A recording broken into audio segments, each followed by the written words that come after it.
Bonjour, c'est Ursule encore. On est le 24 décembre 2020. Alors, je viens sur la trompette ce matin encore et je viens proclamer le retour de notre Seigneur Jésus-Christ. Soyez bénis, amen. Et que sa joie soit votre lot en ce jour, amen. Soyez, réjouissez-vous toujours dans le Seigneur, dit la parole de Dieu. Il est donc très important de pouvoir demeurer dans sa grâce malgré tout ce qui se passe autour de nous, amen. De manière à nous intimider, de manière à nous faire perdre les pédales. Mais sachons qu'un enfant de Dieu, il n'est jamais perturbé. Amen. Parce que Dieu est avec lui. Alors, avant de commencer ma vidéo aujourd'hui, amen, le Seigneur m'a mis à cœur tout de suite de vous lire le psaume 121. Alors, je vais le lire pour vous encourager. Amen. Ne soyez pas découragés. Et sachez que peu importe ce qu'ils ont décidé de faire, si tu mets en Jésus ta confiance, il va te garder. Il va t'aider à être triomphant de cette situation-là. Comment? C'est que ton âme sera entre ses mains. Ton esprit sera entre ses mains. Dans les temps où nous sommes, si tu es quelqu'un qui craint la mort physique, alors tu ne vas pas réussir. Tu ne vas pas t'en sortir. Amen. Tu ne t'en sortiras pas si tu crains la mort physique. Mais si tu fais partie de ces personnes-là qui ne craignent pas la mort physique, alors tu seras triomphant, tu triompheras. Amen. Alors il y a un proverbe chez les Ivoiriens qui disent que cabri mort n'a pas peur de couteau. Question de dire que un cabri, quand il est déjà égorgé, ça ne change rien, il ne sait rien, il n'est conscient de rien. Alors, c'est déjà, le couteau est passé sur lui, il n'est plus vivant. Tu ne vas pas voir le cabri, excusez-moi, tu ne vas pas voir le cabri pleurer. Amen. Alors, moi, je viens d'un peuple, excusez-moi, un peuple, comment on appelle ça? Je ne vais pas dire berger, mais en tout cas, il y a le bétail chez moi. Et puis, très souvent, quand on voulait bien manger, soit un mouton, la chèvre, des choses comme ça, il fallait qu'on aille dans l'enclos pour en prendre un, dépendamment de ce que le grand-père voulait. Et souvent, les bêtes, ils savent. Ils savent et puis ils se mettent à pousser des cris. Mais quand le couteau est déjà passé sur toi, ben voilà, il reste juste à dépecer, enlever la peau et tout ce qu'on peut imaginer. Question de dire que si tu es une personne qui est déjà morte en Jésus là où tu es là, ça ne change rien. Qu'ils menacent, qu'ils disent qu'ils vont nous faire sortir des maisons, qu'ils disent que bon, ils vont nous forcer, tout ce qu'ils peuvent dire, ça ne change rien. Et mais si tu vis, si tu es venu quelque part en Occident pour te faire une certaine gloire, alors oui, tu peux paniquer. Et tu peux paniquer et puis finalement tu vas décider de concéder. Tu vas décider de faire comme eux, tu vas prendre le vaccin. Mais ça ne va pas durer longtemps. Hein. Quand tu vas prendre le vaccin là, ça ne va pas durer longtemps, tu vas mourir. Parce qu'on est dans les temps de la fin. Alors tu vas tu vas être avec eux, te disant que bon voilà, tu t'es compromis et tout. Mais quand l'enlèvement va se passer, quand Jésus va mettre ses enfants de côté, tu vas réaliser que c'était la pire bêtise de ta vie. Alors je te conseille tout simplement de demeurer dans la parole, de confesser les versets de Dieu, et puis de l'appeler au secours, de laisser de côté le monde, et puis te concentrer à Jésus. Jamais il ne te laissera tomber. Amen. Alors, on va lire le psaume 121. Je lève mes yeux vers les montagnes. D'où me viendra le secours? Le secours me vient de l'Éternel, qui a fait les cieux et la terre. Il ne permettra point que ton pied chancelle. Celui qui te garde ne sommeillera point. Voici, ne sommeille ni ne dort celui qui garde Israël. L'Éternel est celui qui te garde. L'Éternel est ton ombre à ta main droite. Pendant le jour, le soleil ne te frappera point, ni la lune pendant la nuit. L'Éternel te gardera de tout mal. Il gardera ton âme. Amen. L'Éternel gardera ton départ et ton arrivée, dès maintenant et à jamais. Amen. Amen. Alors ça c'est quand j'ai quitté mes parents, j'étais encore jeune, c'est vrai. Mais quand j'ai quitté, c'est avec ce verset-là que j'ai quitté. Chez nous, chaque fois qu'on partait quelque part, peu importe, c'était à 2 heures, peu importe, Le psaume 121 est un psaume d'actualité. Alors, mes parents m'ont entouré avec les membres du conseil de l'église d'où je suis partie. Et ils ont terminé, ils ont dit, l'Éternel te gardera de tout mal. Il gardera ton âme. L'Éternel gardera ton départ et ton arrivée dès maintenant à jamais. Et tout le monde qui était là avait dit Amen. Moi aussi j'avais dit Amen. Alors je ne vois pas comment mon âme ne sera pas gardée par l'Éternel. Je ne vois pas comment quelqu'un va porter atteinte à mon âme. Il peut porter atteinte à mon corps. C'est son problème.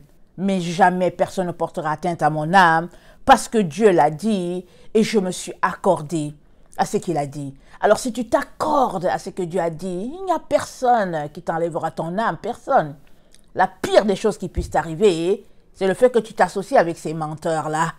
Si tu t'associes avec ces menteurs-là, ben tu vas finir comme eux. Parce que eux, ils vont finir en enfer. Rien à faire, ils vont finir en enfer. Mais tu vas finir avec eux si tu t'associes avec eux. Mais si tu décides de ne pas t'associer avec cette bande-là, alors je peux te dire que Dieu gardera ton âme. Mais vérifie à ton niveau, est-ce que tu es une personne qui crée les hommes? Parce que eux là, ils sont des créatures tout comme toi. Alors de quel droit peuvent-ils décider de t'imposer un vaccin? De quel droit peuvent-ils décider de t'imposer de porter le masque et puis toutes leurs histoires là? De quel droit? C'est à toi de te poser la question, c'est à toi de trouver la solution. Mais si toi tu penses que bon, il y a une autorité qui est ici qui peut te dire quoi faire, alors que l'autorité des autorités, qui est Dieu, t'a dit ce n'est pas comme ça que tu devais marcher, il y a quelqu'un qui a un problème, et c'est pas Dieu, mais c'est toi. Parce que l'autorité des autorités sur nos vies, c'est Dieu. Ce n'est pas des êtres humains. Ils sont des créatures, je le suis aussi, alors je ne vois pas de quel droit quelqu'un va venir m'imposer son point de vue. Ça ne marche pas. Alors, donc voilà, que le Seigneur puisse nous aider, amen, à pouvoir être vraiment des gens droits dans leurs paroles, amen, des gens de parole, des gens qui ne penchent ni à gauche ni à droite, mais qui demeurent dans la vérité. C'est très important. Amen, que le Seigneur bénisse sa parole. Alors, c'était juste pour vous encourager, pour vous donner de l'énergie, pour vous donner du Duracell, comme on dit, la pile. Alors, donc voilà. Ok, j'ai commencé à apporter un enseignement sur Marc 4 parce que le Seigneur m'a demandé, il m'avait donné ça il y a peut-être quelques jours, peut-être 10 jours, 8 jours. Et puis, ça parlait de semences. Alors, on a apporté la première partie, je pense, avant-hier. Et je l'ai intitulé La fossile est prête. Et c'était le Seigneur qui nous informait que c'était le temps de la moisson. Amen, dans Marc 4. Alors, on pouvait le lire dans un verset quelconque. Marc 4, attendez, je vais regarder rapidement. Et alors, Marc 4, la première partie que j'ai apportée, je me suis arrêtée sur...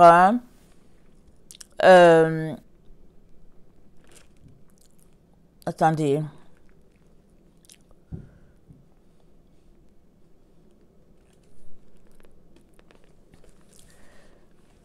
Bon. Le texte étant long, j'ai parlé, amen, de prendre... attendez, c'est pas grave, je vais regarder dans mon cahier.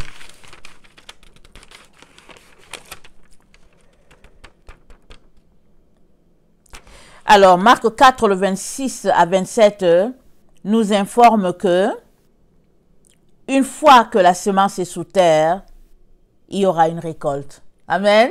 C'est ça que je suis partie de là, de là. Une fois qu'il y a la semence, il y aura une récolte.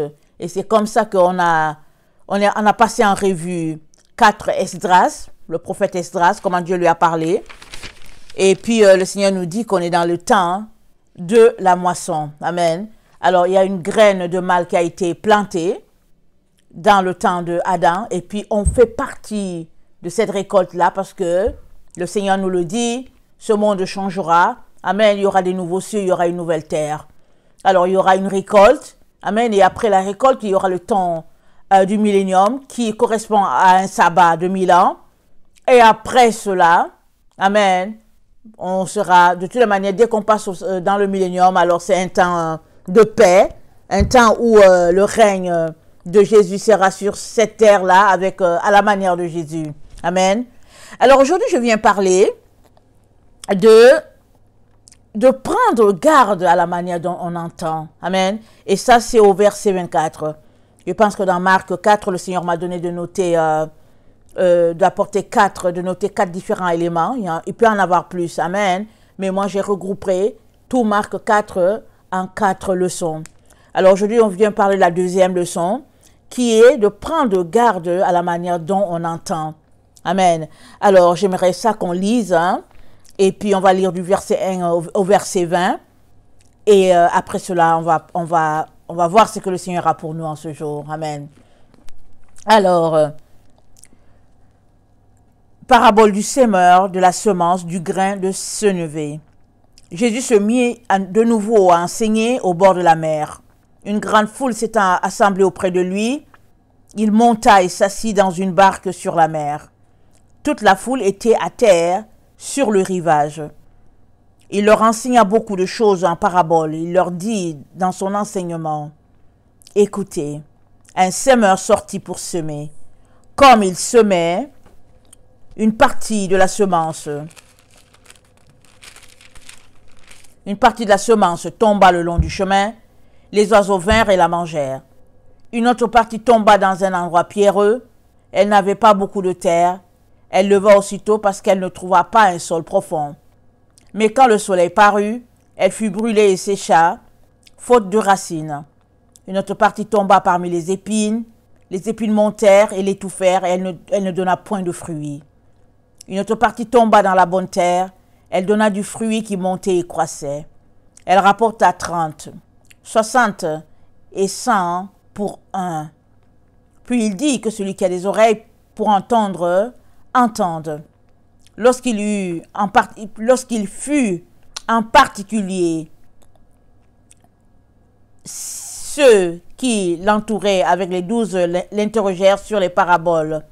Il leur dit, « C'est à vous qu'a été donné le mystère du royaume de Dieu, mais pour ceux qui sont dehors, tout se passe en parabole. Afin qu'en voyant, ils voient et n'aperçoivent point, et qu'en entendant, ils entendent et ne comprennent point, et de peur qu'ils ne se convertissent, et que les péchés ne leur soient pardonnés. » Il leur dit encore, « Vous ne comprenez pas cette parabole? Comment donc comprendrez-vous toutes les paraboles? Le semeur sème la parole. Les uns sont le long du chemin où la parole est sémée. Quand ils l'ont entendu, aussitôt, Satan vient et enlève la parole qui a été sémée en eux. Les autres, pareillement, reçoivent la semence dans les endroits pierreux.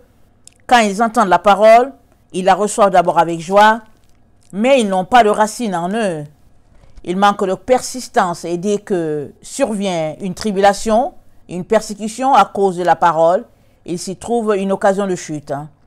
D'autres reçoivent la semence parmi les épines. Ce sont ceux qui entendent la parole, mais en qui les soucis du siècle, la séduction, les richesses et l'invasion, les autres convoitises étouffent la parole et la rendent infructueuse. D'autres encore reçoivent la semence dans une bonne terre. Ce sont ceux qui entendent la parole, la reçoivent et portent du fruit, 30, 60 et 100 pour un. Il leur dit encore, apporte-t-on la lampe non, excusez, je m'arrête à 20. Amen. Je m'arrête à 20 pour aujourd'hui. Alors, un semeur est sorti pour s'aimer. Amen. Alors, le Seigneur a donné son enseignement, on vient de voir. Et après, en particulier, ses disciples lui demandent pourquoi il parle en parabole. Et il dit que c'est pour les paraboles, c'est pour les autres, pour qu'ils entendent, mais qu'ils ne comprennent pas. Alors, on peut s'arrêter et se demander, mais pourquoi est-ce que Jésus peut répondre comme ça? Pourquoi? Puisque Jésus est venu pour enseigner. Il est venu pour apporter la vie. Amen. Qu'est-ce qui fait par exemple que, excusez-moi, j'ai la gorge assez sèche. Qu'est-ce qui fait par exemple que, finalement, il leur parle en parabole? Mais de son explication aux disciples, il dit que la parole, c'est pour les disciples, c'est-à-dire, c'est pour toi et moi. C'est pour toi et moi que Jésus a enseigné. Amen. Pourquoi toi et moi? Parce que nous avons l'Esprit de Dieu. Parce que nous sommes nés de nouveau. Parce que nous avons dit que nous sommes nés de nouveau. Que nous avons Jésus dans notre vie. Alors il dit, la parole, c'est pour toi et moi. Alors qu'est-ce qu'il est en train de dire? Il est en train de dire que toi et moi devions comprendre parfaitement ce qu'il est en train de nous dire. Puisque c'est pour nous. Puisqu'il s'est dépensé pour nous. Rappelons-nous, quand la femme phénicienne est venue le voir pour lui dire que ma fille est tourmentée par un démon, il a dit non, c'est pas bon de jeter le pain aux chiens. Elle a dit, ah, les chiens, ils peuvent même prendre ce qui tombe sous la table. Alors le Seigneur a dit, en tout cas, il n'a pas encore vu une telle foi. Et puis sa fille fut guérie. Alors elle avait compris, parce que Jésus a dit, non, écoutez, je suis venu pour la maison d'Israël, je ne vais pas vous donner les choses précieuses. Elle a dit, maître, même le chien, il mange ce qui tombe sous la table. Elle a reconnu qu'elle était chien, qu'elle n'avait pas Jésus. Elle a reconnu qu'elle était impure. Chien, ça veut dire dans le sens d'impur. Et puis, impur et puis méchant. Et Jésus a dit, vraiment, elle a reconnu. Et Jésus dit, voilà, ta fille est guérie. Alors, tout cela pour dire que l'enseignement est en premier pour nous. Mais si nous ne comprenons pas ce que Jésus est en train de nous dire, c'est grave. Oui, c'est grave. Alors, dans la leçon du 22 décembre, il nous a dit qu'on était dans le temps de la moisson. Nous sommes dans ce temps-là où la semence, où les fruits de la terre seront récoltés, seront glanés, et puis ils seront entassés, et puis le mauvais grain va brûler. C'est ça qu'il nous a dit dans la première leçon, le 22 décembre. Et aujourd'hui, il nous informe que le royaume des cieux, là, son enseignement, c'est pour nous. Et le royaume des cieux, c'est pour nous. Amen. Maintenant, regardons un peu. On a lu le texte. Et puis, quand le semeur est sorti pour s'aimer, il y a des semences qui sont tombées sur le long du chemin. Et c'est dit, aussitôt qu'ils sont tombés, Satan est venu l'enlever. Le long du chemin, c'est pas tombé sur la terre. C'est tombé, les semences sont tombées sur l'endroit où c'est asphalté. Ou bien c'est tombé sur l'endroit où les gens marchent. Amen. Alors, aussitôt, ça n'a rien produit. Amen. Alors, aussitôt, c'est-à-dire à l'instant même. C'est brusque. C'est-à-dire, il y a des gens, dès qu'ils entendent que c'est Jésus, ils disent, non, ils veulent rien savoir. Ils veulent rien savoir. C'est fini, ils sont partis. Ok, Jésus dit aussitôt. Il y a un deuxième groupe, ça tombe sur les endroits pierreux. Les gens disent, ah, vraiment, oh, c'est bon, je ne savais pas, vraiment merveilleux Seigneur, et tout. Et ça dit, ces personnes-là, elles manquent de persistance. Une fois qu'il y a une tribulation par rapport à la parole, ils laissent tomber. Alors, si c'était comme ça que les musulmans se comportaient, en tout cas, ils n'auraient pas Jésus. Parce que les musulmans, ils savent que le jour où ils donnent leur vie à Jésus, ils courent d'être tués, on les menace, souvent on ne leur donne pas à manger. Et puis si on leur donne à manger, on les appelle chiens dans leur propre maison, on leur dit de ne pas toucher aux assiettes, et puis on les traite de tout et de ça, dit qu'on les traite pire qu'un animal. Amen. Mais il y a des familles qui traitent leurs enfants comme ça, mais ils ne les chassent pas de la maison. Ils ne les chassent pas, et puis l'enfant est tellement méprisé qu'à un moment donné, il peut fuir pour s'en aller. Il y a d'autres, ils vont dire, ok, tu restes là, mais tu ne nous parles plus et tout. On lui donne à manger, on contrôle la personne et tout, mais la personne sait qu'elle a donné sa vie à Jésus et que bon, voilà, c'est fini. C'est fini la misère, la souffrance. Mais chez les chrétiens, amen, chez nous qui sommes chrétiens, c'est souvent difficile. Malgré le fait que on grandit souvent dans un environnement où on entend parler de Jésus. Alors, quand on donne sa vie, quand les gens commencent à nous persécuter, souvent, on a tendance à laisser aller. On se dit, bon, ok, d'accord, je vais laisser faire. Je vais laisser faire mon Jésus pour me plier à la vie de la famille. Pourquoi? C'est parce qu'on nous a appris que Jésus, en tout cas, il y a un Jésus bisou, un Jésus gâteau. On nous a appris cela. Mais la vraie chose, c'est que Jésus, quand tu lui donnes ta vie, tu seras persécuté. Et c'est ça que Jésus dit. Il dit, la semence qui tombe dans un endroit pierreux, et ces personnes n'ont pas ils n'ont pas de patience en eux, ils n'ont pas l'obstination d'aller jusqu'au bout, alors l'ennemi vient et leur prend cela. Et le troisième groupe, c'est ceux-là, ça dit la semence tombe là où il y a les épines. Ce sont ces personnes-là qui aiment Jésus, mais qui sont remplies de séduction. Dès qu'ils voient le monde, ses valeurs, les boîtes de nuit, les vêtements du monde et tout, ils sont là-dedans et puis ils ne sont pas prêts. Ils ne sont pas prêts à suivre Jésus à cause de la séduction de ce monde-là. Et puis le quatrième groupe, c'est la parole qui est sémée dans un endroit pierreux. Et ça nous dit que dans un endroit, sur la bonne terre, excusez-moi. La quatrième partie, ça tombe sur la bonne terre, une seule graine. Ça rapporte 30, ça rapporte 60, ça rapporte 100, dépendamment de ce qui se passe sur cette bonne terre-là. Voilà un peu la graine, comment elle peut rapporter. Alors, donc Jésus nous dit de prendre garde à la manière dont on entend, parce que la manière avec laquelle on entend va déterminer le sol qui sera le nôtre. Est-ce que ce sera le premier sol, le deuxième, le troisième ou le quatrième? Parce que le premier sol, amen, c'est dit de prendre garde à la manière dont on entend. La personne qui entend le premier sol dit seulement, ah, laissez-moi tranquille à votre affaire de Jésus. C'est fini. On dit aussitôt, l'ennemi vient prendre. Et puis, l'autre personne, quand elle entend la parole, si ça tombe, par exemple, sur la troisième terre qui est environnée d'épines, alors elle prend la parole, elle aime la parole, elle trouve que vraiment c'est important, elle dit Jésus je t'aime, mais tout de suite, si elle se retrouve et qu'elle a un copain, exemple que c'est une fille qui a un copain, alors quand elle considère son copain, c'est souvent difficile à le laisser, ou bien si c'est une personne qui a vécu avec les marques, avec la séduction de ce monde, et elle regarde les Gucci et tout ça là, puis elle n'est pas prête, alors ça devient compliqué. Mais Jésus-Christ nous dit que la manière avec laquelle on entend va déterminer le sens de notre vie. Il est en train de nous dire que le focus doit être, amen, dans notre entendement de la parole. C'est là que se trouve le focus.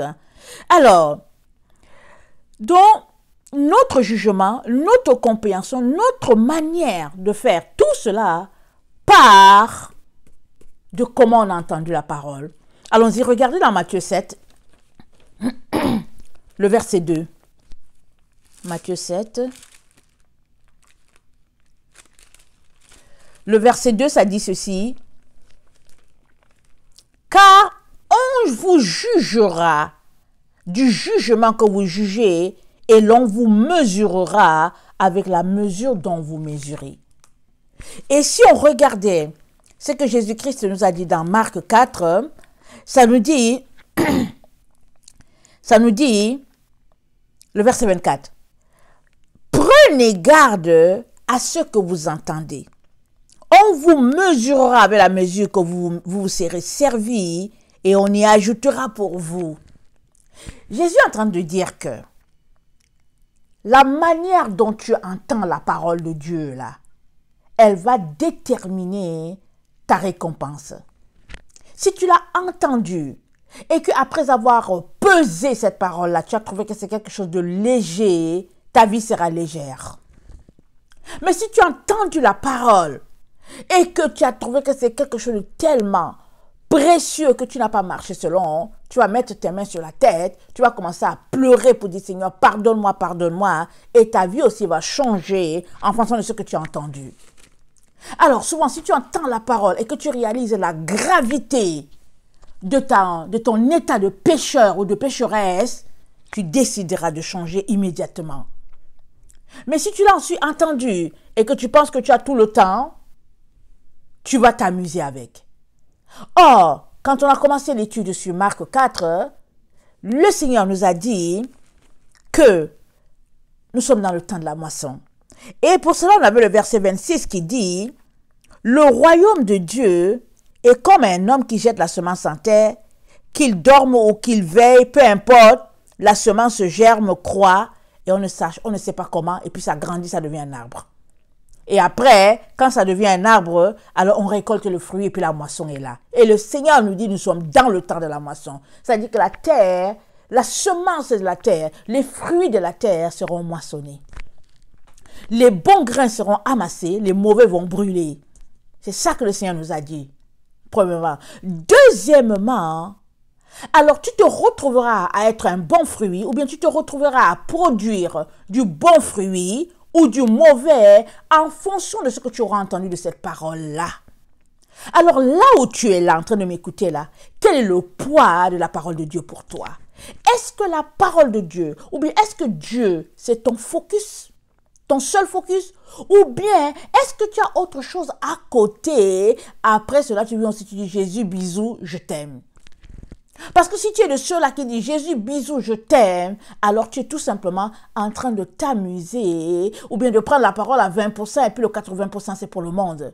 Alors si tu es une fille, évidemment tu peux porter tes mèches, tes ongles et puis aller faire tes cheveux, ton rouge à lèvres et puis tes pantalons plaqués et puis faire tout ce que tu veux parce que tu te dis que Jésus est Jésus, bisous. Mais si tu réalises que tu ne peux pas venir devant Jésus-Christ avec tes vêtements d'homme, avec ton pantalon plaqué et puis ta poitrine dehors et puis ton habillement vraiment farfelu, tu vas aller non seulement demander pardon, tu vas pleurer. Quand les gens vont te rencontrer un jour, on va dire, mais attendez, est-ce que c'est Solange qu'on a vu là ou bien c'est une femme arabe? Là, tu ne vas plus te mettre à insulter les femmes arabes, tu ne vas plus dire que les femmes arabes exagèrent, tu ne vas plus dire ça. Tu vas tout cacher jusqu'à ce que tu vas venir cacher même ton menton là. Tu vas juste laisser tes deux yeux là. Et tu vas même chercher à porter le chador pour dire Jésus, où est-ce que je vais trouver le chador et puis je vais mettre sur moi? Pardon. Parce que c'est ça. Le monde dans lequel nous vivons nous a éduqués à être très légers dans certaines choses. Alors, on est tellement léger dans notre habillement, surtout dans ce siècle-là, qu'on se dit que Jésus va comprendre. Mais alors, si Jésus comprend, il y a un problème ici, là, qui ne va pas parce que notre analyse n'est pas bonne. Parce qu'avant nous, les femmes ont vécu avec leur longue robe, avec leur voile. Moi, j'ai déjà entendu les femmes occidentales qui m'ont dit « Oh, que le foulard, ça convient tant aux femmes africaines. Oh, ça va très bien, le voile, ça va bien avec les femmes arabes et puis les femmes africaines. » Beaucoup de femmes occidentales m'ont dit ça, les femmes, disons, françaises, les femmes canadiennes de peau différente que la mienne et tout ça, les femmes, voilà. Elles disent que ça convient aux femmes noires et puis aux femmes arabes. Mais tu es en train de te tromper. Le voile, là, c'est dit dans la Bible, dans Corinthiens 11, là, que, en tout cas, si la femme ne doit pas être voilée, c'est mieux d'avoir les cheveux coupés. Alors, ils ont cherché, ils ont traduit, ils ont expliqué, finalement, ils ont dit que le voile, c'est les cheveux de la femme. C'est pas compliqué. Regarde un peu le film de Jésus, que les gens tracent là. Les femmes qui sont là-bas, elles sont voilées complètement. Elles ont leur habit, là, tu ne vois rien. Absolument rien. Tu vois juste leur visage, parce qu'ils ont essayé de reproduire ce qui se passait dans le temps ancien. Amen. Alors, si dans les cheveux, si le voile, donc ce sont les longs cheveux, comme il nous laisse entendre dans notre siècle, alors c'est qu'ils ont mal représenté les femmes d'antan. Amen. Ils les ont mal représentées. Alors, il y a un problème à quelque part. Alors, arrête donc, toi ma sœur, de justifier ton comportement que Dieu n'aime pas par, en fait, des paroles qui déshonorent notre Seigneur. Parce que la parole de Dieu, elle n'a pas changé. Elle est la même hier, aujourd'hui et pour toujours. Ce qui a changé, c'est notre époque. Les choses ont évolué, les choses ont changé, mais la parole de Dieu n'a pas changé. Alors, tu peux te convaincre que Dieu va comprendre, mais quand tu seras devant lui, il sera trop tard. Il va juste te détourner, se détourner de toi, c'est tout. Alors, il est très important que tu puisses peser la parole, la mesurer comme c'est dit, et puis avoir le poids de ce que Dieu dit de sa parole. Dieu dit quoi? Ma parole ne sortira pas de moi sans accomplir ce pour qu'elle ait envoyé. On va regarder dans Ésaïe. Amen. Allons-y dans Ésaïe. Parce que très souvent, ça dénote notre manque de révérence envers ce Dieu-là. C'est pourquoi on est léger dans ce qu'il dit. On lit la parole, on se dit que bon, voilà, bon, ça ne s'applique pas à moi, et puis bon, toutes sortes d'histoires. Alors, excusez-moi.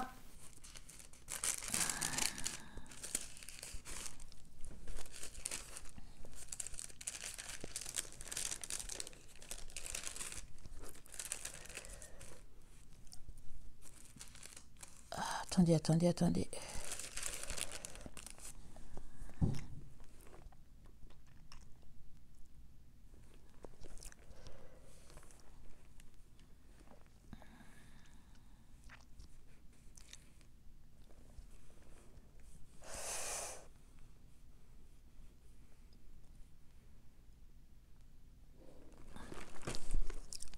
Je n'arrive pas à retrouver mon passage.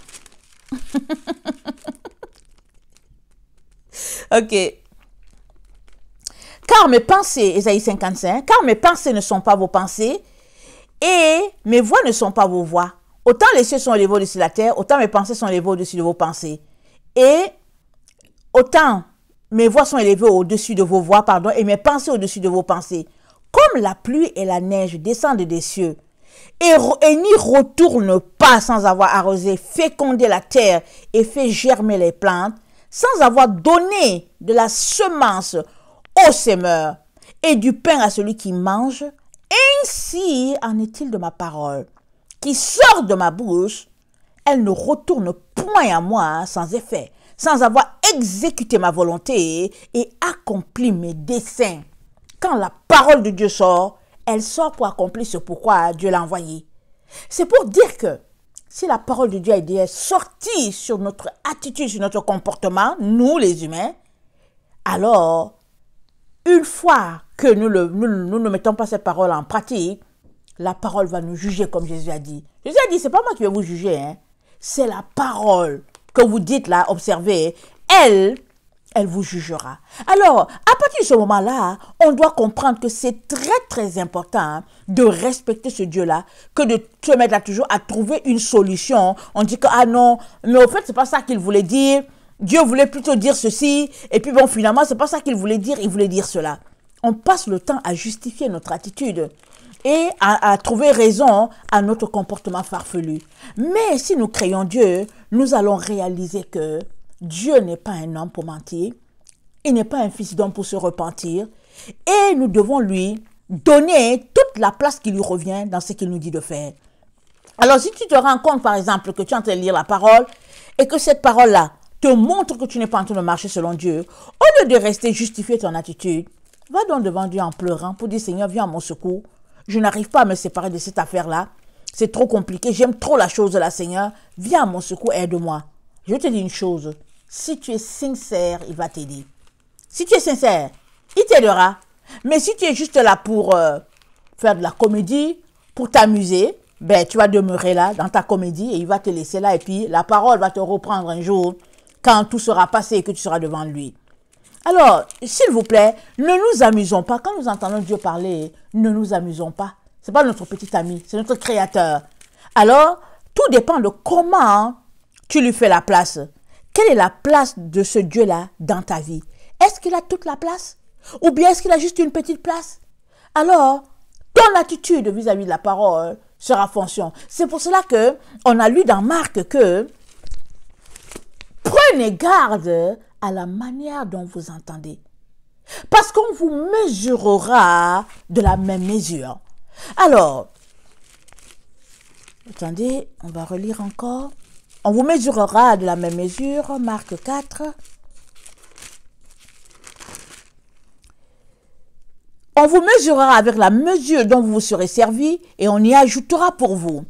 Alors, on va regarder mesurer. Je suis allée chercher dans la concordance grecque. Mesurer, c'est le chiffre 3354. Et ça veut dire... Attendez, il faut que je regarde... où est-ce que je l'ai mis? Mesurer... Attendez d'abord. Prendre garde, ça veut dire regarde, comprends, fais attention, regarde et discerne en même temps que tu es en train de regarder, discerne en même temps. C'est ça que ça veut dire. C'est dit prenez garde. Alors prenez garde, je répète, ça veut dire hey, regarde. Ça veut dire comprends. Ça veut dire fais attention. Ça veut dire regarde et discerne en même temps et puis décide déjà où se trouve la vérité. C'est ça que ça veut dire. Prenez garde. Ça dit fais attention. Ça dit ça renferme l'idée de la crainte de Dieu là-dedans. C'est ça. Prenez garde à la manière dont vous entendez. Parce que ça déterminera le résultat, ça déterminera ton fruit. Amen. Alors, tout part de ton focus. Où est-ce que tu as mis tes oreilles et puis comment tu as pesé la parole. Alors, ça parle de mesurer. Alors, mesurer, amen, dans le langage hébraïque ou bien dans le langage araméen, amen, et puis peut-être aussi le langage grec, ça a le poids, parce que les lettres hébraïques, elles ont des poids. Elles pèsent quelque chose. La lettre Aleph, ça pèse quelque chose. La lettre Dalet, par exemple, Dalet, c'est 4, ça pèse 4, c'est le 4. Le Yod, c'est 10, par exemple. Alors, chaque lettre a son poids. Alors, Jésus-Christ dit, il dit, prenez garde et puis mesurez. Est-ce que ce que je vous dis là, c'est précieux? Si ce que je vous dis là, c'est précieux, alors vous allez prendre ça, quelque chose de très précieux. Mais si c'est quelque chose de léger, vous allez aussi le traiter dans toute la légèreté.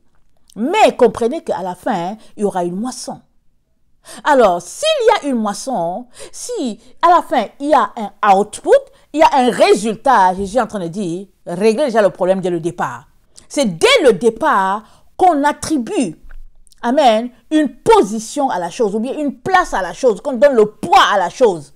Dès le départ, Jésus dit, faites attention. Parce que si vous pensez que ce que je suis en train de vous dire, c'est léger, vous allez le mépriser. Alors, il y a un passage quelque part qui dit, celui qui reçoit un prophète en qualité de prophète a une récompense de prophète. Qu'est-ce que Jésus est en train de dire ici? Il est en train de dire que si tu entends quelqu'un te dire, donner une parole de la part du Seigneur, et que tu penses que cette personne-là parle de la part du Seigneur, et tu es un vrai prophète de Dieu, tu vas traiter la personne avec grâce, tu vas la traiter avec tout l'honneur, et Dieu te donne la récompense aussi de prophète, parce que tu as considéré la parole. Par contre, si la personne est déjà en train de parler, te parler de la part du Seigneur, tu es en train de la juger, de la mépriser, de la traiter dans tout ce qui... Jésus dit, tu auras aussi ta récompense. C'est que tu auras méprisé l'envoyé de Dieu. Alors, c'est dans le même sens qu'il est en train de nous parler ici. Il dit, prenez garde à la manière dont vous entendez. Surtout dans le temps où nous sommes. Quelqu'un peut te dire, écoute, ne prends pas le vaccin. Amen. Ne prends pas le vaccin parce que, en tout cas, ce vaccin-là, ça a tout à voir avec le signe de la bête. On va t'injecter le liquide en toi et après cela, tu vas prendre la puce et finalement, tu seras un robot ici à leur manière. Tu peux dire du n'importe quoi, cette villageoise-là, elle me parle et puis tu vas inventer. Laisse une villageoise et puis tout ça, elle est à la maison, une ménagère, tu vas raconter tout ça. Tu vas aller prendre ton vaccin. OK? Le jour que tu vas te lever pour dire que bon, maintenant, au fait, finalement, la personne avait raison, ce sera trop tard. Le liquide, ça, déjà en toi, on ne peut plus l'enlever. Tu vas juste avoir tes larmes pour pleurer. Il y a des gens sur cette terre qui vont faire des pirouettes de pleurs. C'est-à-dire, ils vont pleurer, ils vont faire des pirouettes. Ils vont faire des pirouettes et des pirouettes trop tard. Parce qu'il n'y a personne sur cette terre-là qui va se retrouver à prendre le vaccin sans qu'elle soit avertie. Sauf les autres personnes qui sont dans les campagnes d'Afrique à quelque part. Amen, que les gens ont soumis déjà même au vaccin sans qu'ils sachent. Qui ont déjà pris le vaccin, qui ont déjà été les cobayes, on leur a injecté, et puis on a vu comment ça a évolué, parce qu'avant que le vaccin vienne jusqu'à nous, amen, c'est un vaccin qui a déjà été testé. Maintenant, ils sont en train de dire que oui, le vaccin, voilà, c'est monté en laboratoire à tel endroit, mais ils ont tous eu des souches de vaccin. Ils ont eu tous des souches, et on leur a dit comment fabriquer, on leur a donné un canevas, que voilà, vous allez faire ceci, vous allez faire cela, et puis c'est tout. Et puis, c'est pas compliqué. Ils nous font croire que, bon, c'est quelque chose de nouveau pour aller lutter contre une pandémie. Quelle pandémie? Elle est où la pandémie? Ils peuvent raconter pour dire, oui, aujourd'hui, il y a telle personne, il y a telle... Mais on serait déjà décimé, non? Depuis qu'ils ont annoncé le Covid, et puis le nombre de cas, on serait décimé. Alors, il est très important de savoir à qui tu as affaire. Est-ce que c'est des personnes en qui tu peux avoir confiance, qui te disent la vérité, ou bien c'est des petits plaisantins qui ont un programme en arrière de la tête, qui ont un plan, et puis pour mettre en place ce plan, il faut bien qu'ils inventent une histoire, parce qu'on n'est pas des personnes, hein. En tout cas, on est des personnes qui réfléchissent quand même. Donc voilà. Alors, prenez garde, c'est ça que j'ai expliqué. Et puis maintenant, mesurer. Mesurer, c'est le chiffre 3354 et ça veut dire, attendez,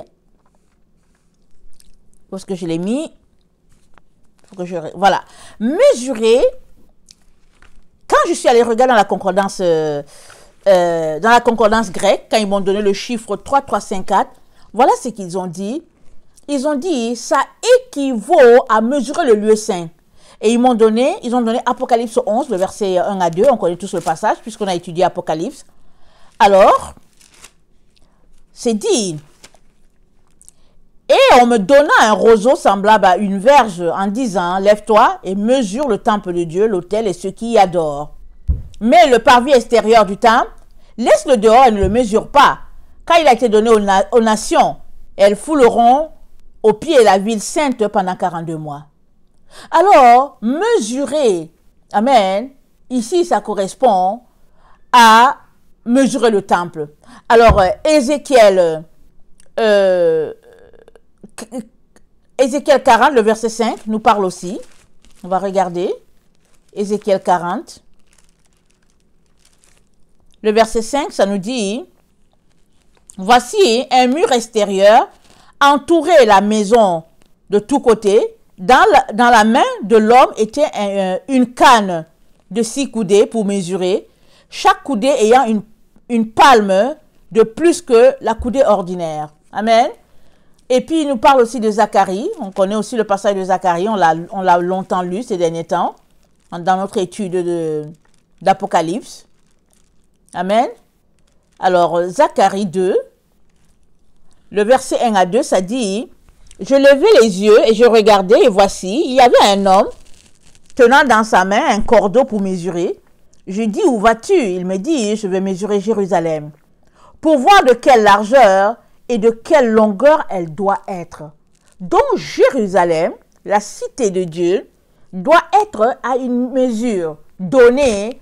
Elle doit être à une manière. Dieu attend à ce que Jérusalem soit d'une façon. Amen. Alors cette personne l'a partie mesurée. Ça veut dire quoi? Ça veut dire que toi, Dieu s'attend à ce que tu sois d'une manière donnée dans ta purification.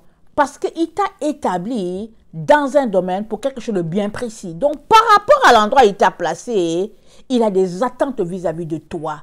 Alors, il te dit, fais attention à la manière dont tu entends. Fais attention à la manière dont tu mesures la parole de Dieu qui parvient jusqu'à toi. Parce que si tu penses que cette parole-là, elle est très sérieuse, si tu penses que c'est Dieu qui a parlé, même s'il te dit « eh », tu vas trembler devant la parole de Dieu, tu vas les faire.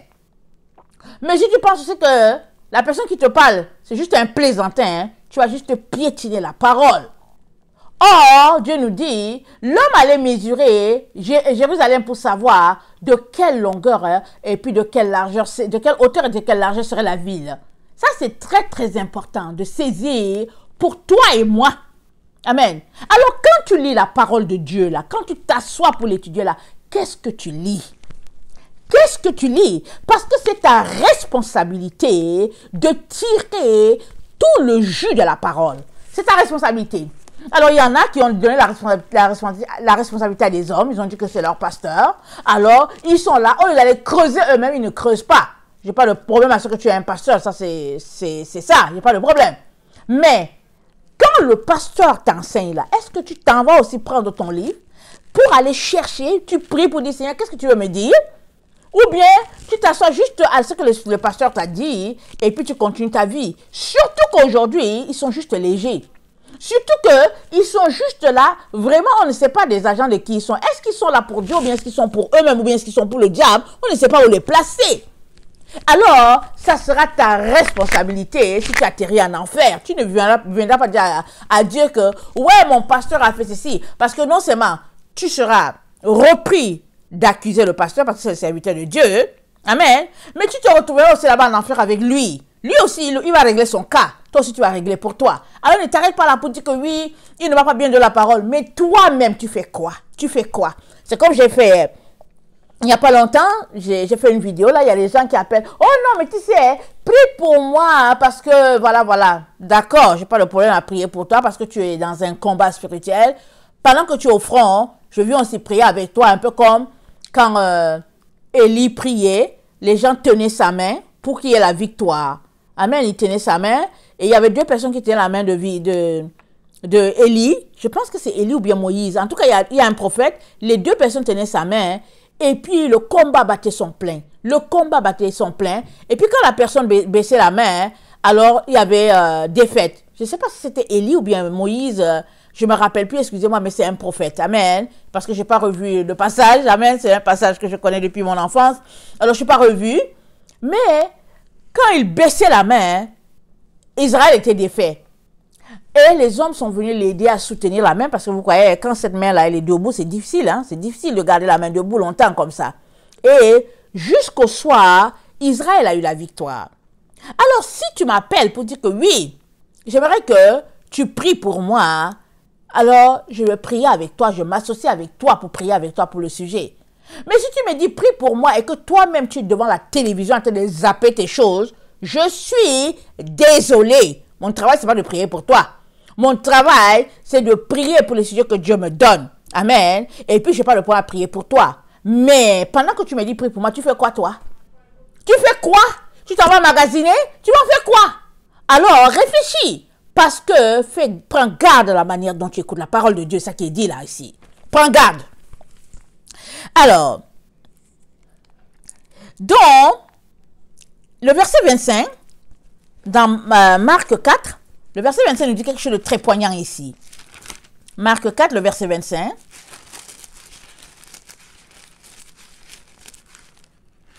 Ça nous dit,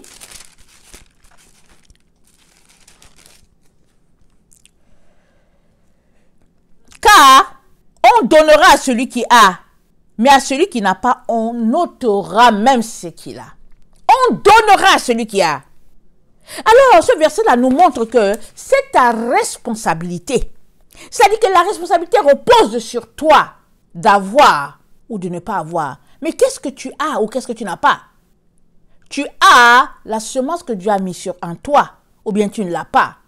Alors, en nous tous, Dieu a mis une semence. Mais est-ce que tu connais la semence qui est en toi? Parce que la semence qui est en toi, elle va produire. Automatiquement, elle produit. Dieu a mis une semence en toi. Alors, est-ce que tu es en train de la cultiver et tu es en train de la développer pour qu'elle soit cet arbre-là et qu'elle produise beaucoup de fruits? Il y a des gens, hein, Dieu a mis la semence en eux, ils courent ailleurs. Ils courent ailleurs. Et Dieu a été clair. Il nous a dit, tu choisis soit maman, soit tu choisis Jésus. C'est ça qu'il a dit. Question de dire que la semence qu'il a mise en toi là, elle va produire automatiquement. Maintenant, tout dépend de comment tu l'arroses. Est-ce que tu l'arroses? D'abord, es-tu conscient qu'il y a une semence en toi? Premier élément. Et puis deux, est-ce que tu l'arroses? Si tu l'arroses, elle va produire. Elle va produire. Est-ce que tu sarcles? Est-ce que tu nettoies? Tout ça, c'est ta responsabilité. Si tu ne nettoies pas, les épines vont venir l'étouffer. Ça, c'est pas la responsabilité de Dieu. Dieu te dit que une fois que la semence est mise, en tout cas, qu'on dorme, qu'on vente, qu'on fasse quoi, à un moment donné, le temps de la récolte va venir pour cet arbre-là. Ça va venir. Alors, ça veut dire que ça, c'est la donnée qui repose entre les mains de Dieu. Mais entre nos mains, toi et moi, il y a une autre donnée. Parce que la semence, elle est là. On doit d'abord découvrir la semence, la graine. Et maintenant, on doit sarcler, on doit arroser. Amen. On doit s'organiser pour nettoyer. Parce que Dieu, il fait pleuvoir sa pluie. Amen. Il va faire tomber l'eau, il fait tomber le soleil, il fait tomber. Ça dit que la semence va continuer. Amen. Elle va grandir. Maintenant, le fait qu'elle soit devenue un bon arbre, un arbre touffu et tout ça, ça dépend de la qualité de ton sol. Que fais-tu du sol? Ce sol-là, c'est toi-même la personne. Tu es ce sol-là. Dieu sème la semence en toi. Amen. C'est dit, Dieu, dans Genèse 1, c'est dit, je ne sais pas si je vais retrouver le passage. Attendez, je vais regarder rapidement pour vous le lire. Amen. Je pense que c'est Genèse 1. Attendez. Est-ce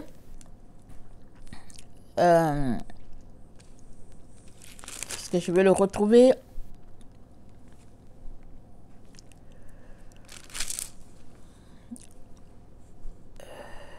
Ok, c'est ça. Alors, Genèse 1, le verset 24, c'est dit que la terre produise des animaux vivants selon leur espèce, du bétail, des reptiles et des animaux terrestres selon leur espèce, et cela fut ainsi. Amen. Selon leur espèce. Amen. Alors, chacun est venu selon son espèce. Dieu a dit que ça produit selon son espèce. Il y a une autre version où c'est dit selon sa semence. Il y a une autre version comme ça, où c'est dit comme ça. Alors, chacun est venu sur la terre avec ce qu'il doit déjà faire, avec son cahier de charge. Il est en toi, il est inscrit dans ton ADN. C'est justement pour cela que Satan est après notre ADN.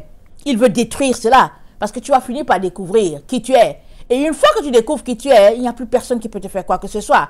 Ils ont beau t'insulter, ils ont beau te tuer, tu t'en fous, tu sais qui tu es et tu vas faire le travail que tu es venu faire.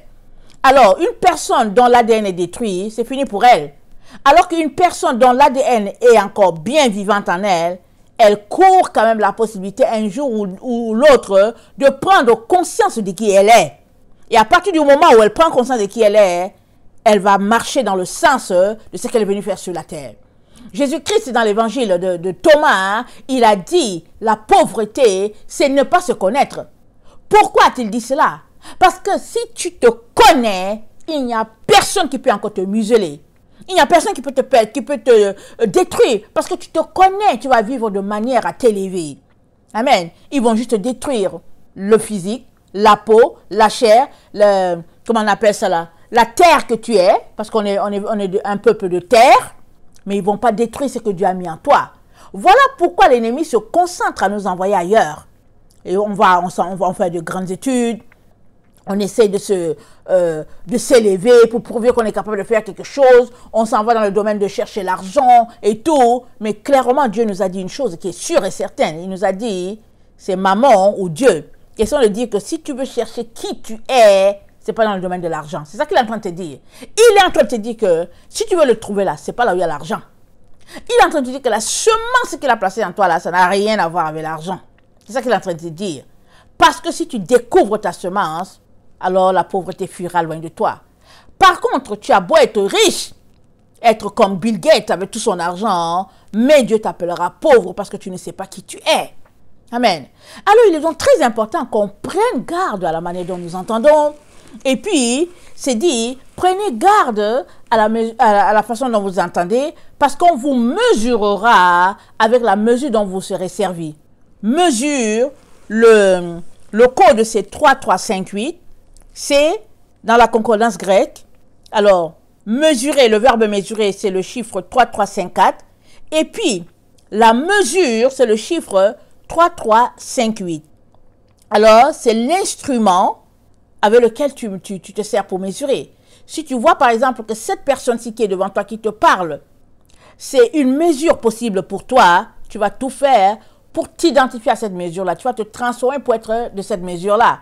Comme Jésus nous appelle, il nous a dit, il purifie l'or, il purifie la pierre, il purifie, le matériel comme l'or ou bien l'argent. Amen.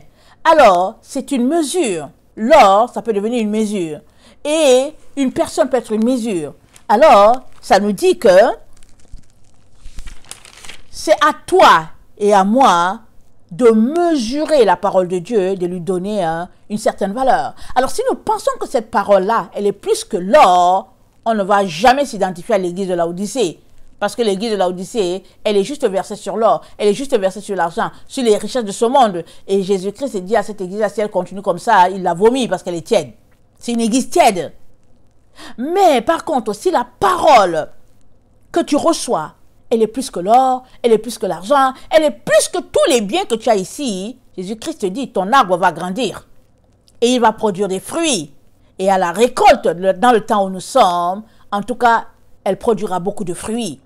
Elle rapportera beaucoup. Amen. Alors, il est donc très important que nous puissions saisir que nous sommes dans les temps où Dieu est en train d'assembler.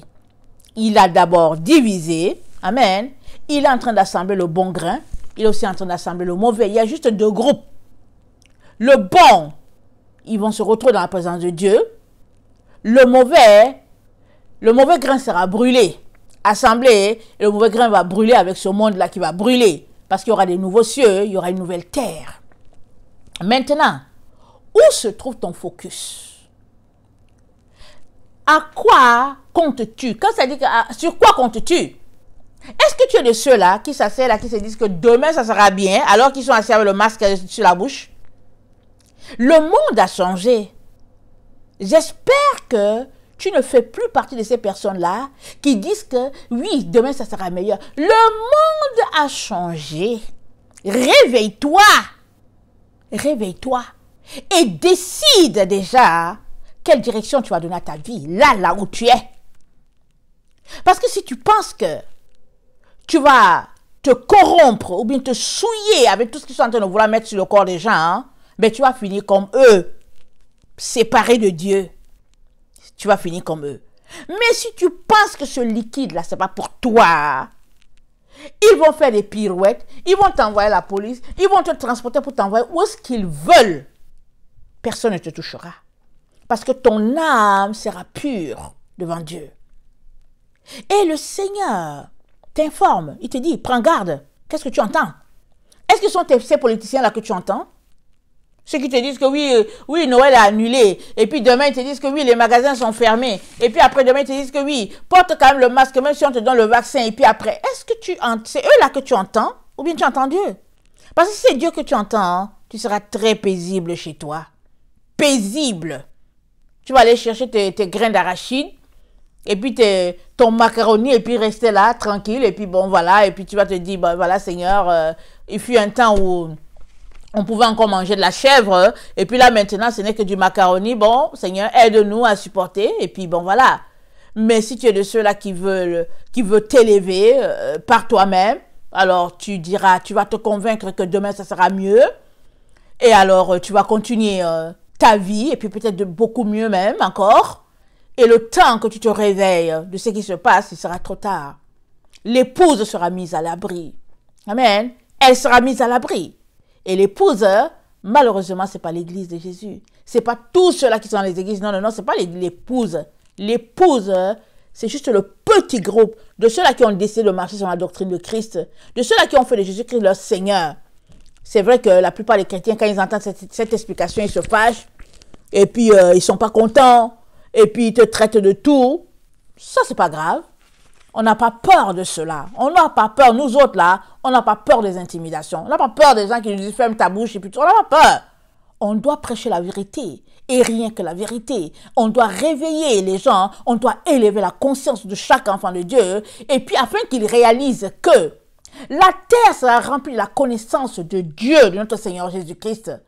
Comme l'eau là qui couvre la mer là, c'est comme ça qu'on doit être à la connaissance de notre Seigneur. Et nous sommes dans le temps où la conscience de l'humanité doit être élevée au niveau de la venue de notre Seigneur. Jésus arrive. Jésus arrive, on est dans les temps où Jésus arrive. Voilà pourquoi Satan s'est levé, il fait toutes sortes de pirouettes. Voilà, on dit que oui, il y a une maladie, après on dit que c'est le masque, après on dit que c'est le vaccin, et puis après on dit que oui, et puis on dit oui, telle personne, on dit que tel leader a attrapé, on dit que oui, tel a pris le Covid, et puis les gens disent que ouais, tu sais, le président de tel pays a pris le Covid, oui, le premier ministre d'ici a pris le Covid, et après, ça nous fait quoi? Ça nous fait quoi? S'ils ont pris ou bien ils n'ont pas pris? Tu dois te concentrer à savoir où sera ton âme. Et l'âme des tiens. Alors tu es là, tu prends le truc, tu zappes, oui. Et puis après, telle personne a attrapé. Est-ce que tu sais que telle personne a attrapé le Covid? Et puis, and so what? Il n'a qu'à attraper. Désolé que je dis ça, mais on doit avancer. On doit avancer parce qu'on est dans les temps, on est en combat. On est en plein combat. On est en plein combat. On est dans le combat de Apocalypse 12. Sa bat son plein. Apocalypse 12, c'est la séparation des vrais enfants de Dieu, et puis des boucs, et puis des loups là, les loups là qui ont porté les habits de brebis, qui sont là, qui se font passer pour des brebis, c'est la séparation. Mais si tu es là, tu ne sais pas que la personne qui est là à côté de toi est un loup, et puis tu es là, tu écoutes la personne, tu ne sais pas que c'est un serpent, tu écoutes, ah, c'est ça, le jour que tu vas te réveiller que c'est un serpent, hein, il sera trop tard, parce que la parole de Dieu t'a été donnée pour que tu puisses l'étudier. Pour que tu puisses aller en profondeur, pour que tu puisses prendre les concordances et puis étudier pour toi-même. C'est pourquoi Jésus dit, prends garde à la manière dont tu écoutes. Et je viens te le dire encore, comment est-ce que tu écoutes la parole? Tu seras mesuré en fonction de la mesure dont tu te seras servi. Le même poids là, et c'est dit, on y ajoutera un peu. Alors, si tu as été mesuré dans le sens négatif, dans le moins, on ajoute un peu, c'est-à-dire que ça descend. Si tu as été mesuré et que pour toi c'est moins 2, quand on ajoute un peu, ça devient moins 6, exemple. C'est ça que ça veut dire. Alors, vraiment que le Seigneur puisse être en grand dans ta vie, c'est ma prière. Je prie que Jésus puisse prendre toute la place, de telle sorte qu'il n'y a plus la place pour quelqu'un d'autre. Et là, tu pourras t'élever, tu pourras te retrouver à bénéficier de tout ce que le Seigneur a préparé pour ses élus. Amen. Alors, si par contre tu prends le temps à les écouter dans leurs différents mensonges pour nous détourner du vrai chemin, dommage, on ne pourra plus rien faire pour toi. Et la sagesse veut que, quand tu entends qu'il y a un vaccin qui est créé, ne cours pas le premier pour aller prendre. Hein. Ne cours pas. Sois de ceux-là qui s'alignent, qui sont les derniers. Parce qu'entre le premier vaccin qui est appliqué et le dernier qui sera appliqué, tu ne sais pas ce qui va se passer d'ici là. Mais si tu es de ceux-là qui jouent au fou, qui s'en va dès la première fois pour s'aligner, pour dire je m'en vais prendre le vaccin pour venir brandir aux gens, j'ai plus le vaccin. Hein? Quand tu te rendras compte de toutes les conséquences, il sera trop tard pour toi. Tu n'auras que tes larmes pour pleurer et puis ton corps pour faire les pirouettes. Et puis ça sera trop tard. Amen. Que le Seigneur nous donne de prendre garde à la manière dont nous entendons. Soyez bénis. Je vous aime beaucoup. Et Dieu davantage. Maranatha, Jésus revient. Préparons-nous. Amen. Soyez bénis. Voilà.